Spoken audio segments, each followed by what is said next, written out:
임신 중에 사우나나 찜질방, 목욕탕 등 고온인 장소에 장시간 노출되는 것은 피하는 것이 좋습니다.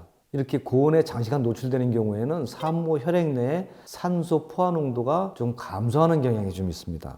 따라서 가급적이면 피하시고 꼭 가고 싶다고 하신다면 30분 이내에 마치시는 것이 바람직한 것으로 생각이 됩니다.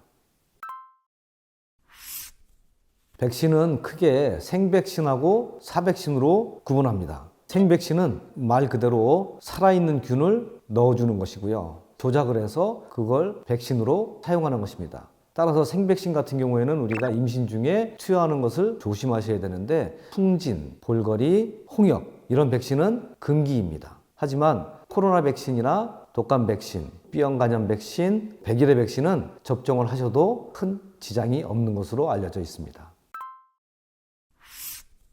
FDA에서 약물을 태아에 미치는 영향에 따라서 A, B, C, D, X로 구분합니다. 이 중에 X는 기형을 유발시키는 약물로 분류된 것입니다. 그 중에 술과 담배는 X에 포함됩니다. 담배 같은 경우에는 독성 물질도 있겠지만 발암 물질도 포함되어 있습니다. 술 같은 경우에 장기적으로 음주를 하시면은 태아 알코올 증후군이라는 그런 기형을 유발시키게 됩니다. 여기에는 지능이 좀 떨어진다든지 안면 기형이 있다든지 심장 기형이 있다든지 무표정하다든지 이런 것들이 태아 알코올 증후군에 포함이 됩니다.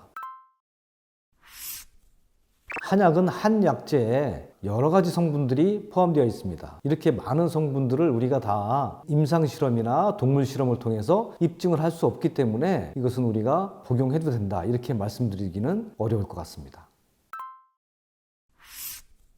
태아한테 엑스레이를 쪼였을 때 생길 수 있는 기형들이 있습니다. 소두증, 수두증, 백내장, 그리고 눈이 작은 기형, 또 심장 기형 이런 것들이 발생할 수 있습니다. 그러면은 얼마나 많은 양, 또 어떤 기간에 노출되어야지 이런 기형이 생길 수 있느냐 이것이 문제인데 양 같은 경우에는 우리가 5레드 이상 되는 것을 금지하고 있습니다. 근데 5레드가 어느 정도 되는 양이냐? 우리가 병원에 가서 흉부 X선을 찍지 않습니까? 100장을 찍어도 사실 흉부 X선은 큰 문제는 없는 것으로 되어 있습니다. 하지만 CT나 북부 엑스레이 같은 경우에는 한두 번만으로도 태아에 큰 기형을 유발시킬 수 있습니다.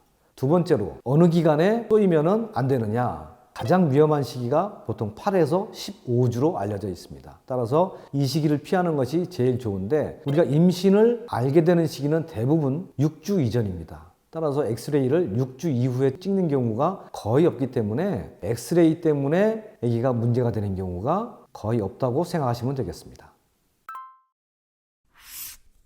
태동이 있을 때 배를 만져주면 태아와 교감을 하는 데 있어서 무척 좋습니다. 이것도 일종의 해교라고 할 수 있겠죠. 하지만 산모가 자궁 수축을 느끼거나 또는 현저하게 수축이 있다고 생각이 될 때는 자궁을 문지르는 경우에 수축을 더 유발시킬 수 있습니다. 따라서 조기 진통으로 이어질 수 있기 때문에 이때는 피하는 것이 좋겠습니다.